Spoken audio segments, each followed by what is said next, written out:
Next up, Bigelow's kind of floating around the mid card, but unfortunately it's about to get worse. It's going to transition to a feud with Doink, which will lead to one of the all-time classic awful matches at Survivor Series.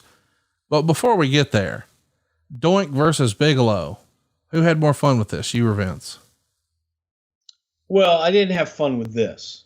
I had fun with Matt Osborne Doink, and Bam Bam didn't like Matt for whatever reason, and Matt, was battling his demons at that time, to the point that we had to let Matt go, and it was right in the middle of this, whole Bam Bam angle, and Bam Bam says, I've got a guy that, you put him in the Doink suit and the Doink, hey, you'll never know the difference. And he's a better worker than Matt Bourne. And it was his friend. His name, I think, was Ray Apollo. Yep. And Ray, super guy, just did not have the innate charisma of Matt Bourne by any stretch of the imagination. The more we tried this, we brought Dink in, who was Tiger Jackson from Montreal, to be his sidekick. Everything that we tried, it wasn't, Matt Bourne made Doink. Matt Bourne is Doink was hot. You hear people laughing, but when they talk about the shitty Doink, this is the era of the shitty Doink. It wasn't Matt, and to me, it wasn't Doink.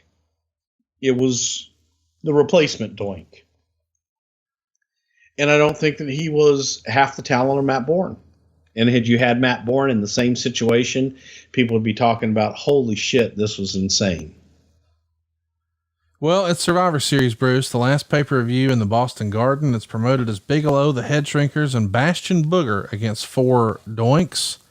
And the 4 Doinks are Men on a Mission and the Bushwhackers. That's right. The 4 Doinks turned out to be Men on a Mission and the Bushwhackers. And even they beat Bam Bam Bigelow, Bastion Booger. And put your hands in the air. Wave them like just... What was it? What was it? Come on, Bruce. Come on, Bruce. Come on, Bruce. Come on, Bruce. Come on, Bruce. Oscar used to come to our shows often, and would have Oscar do a little rap and introduce me from time to time on our live shows. And I was into it. Come on, Bruce. That's the way it started or finished every time. Yeah. So I got a dud rating here, as we expected. And after the match, there's Doink on a video wall mocking Bigelow.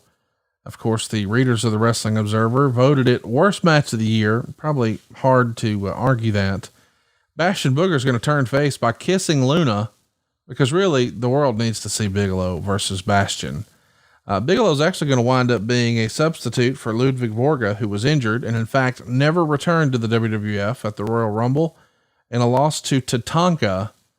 Whatever happened with Borga? I know he popped up and tried his hand at MMA, and then he was a goner, and there's been lots of rumor and innuendo over the years. Anything you remember about that fella? Oh, there's a lot I remember about him. Some things I'd like to forget. Not a nice man, not a good person. Yeah, just not a very good human being. Probably Tony Holm was his name. Google it if you're not sure what we're talking about. What's that? I just was saying to our listeners, maybe throw it in your Google machine if you want more information on that. Yeah, piece of shit. We're not done with Doink and Dink. WrestleMania 10, now from Madison Square Garden, will feature Bigelow and Luna against Doink and Dink. They go 6 minutes and 9 seconds. As you said, Doink is Ray Apollo by this point. It gets a star in 3/4. Yeah, not great. Meltzer would say it's a lot better than their house show matches, but still, woof. Maybe not what we would have wanted to see for Bam Bam. Is Bam Bam just lost in the shuffle here? I think it was just timing more than anything, but it was coming off of really what, and again, it's all circumstantial. I think that if you had the Doink program that we had planned on going for a while with a different Doink, it would have been a different story. I want to ask, it feels like it's fallen off a cliff for Bigelow. Like he had this big run at first, his first run, now that he's back, and I get the players have changed and it's not the same company, but it doesn't feel like he's positioned nearly as strongly.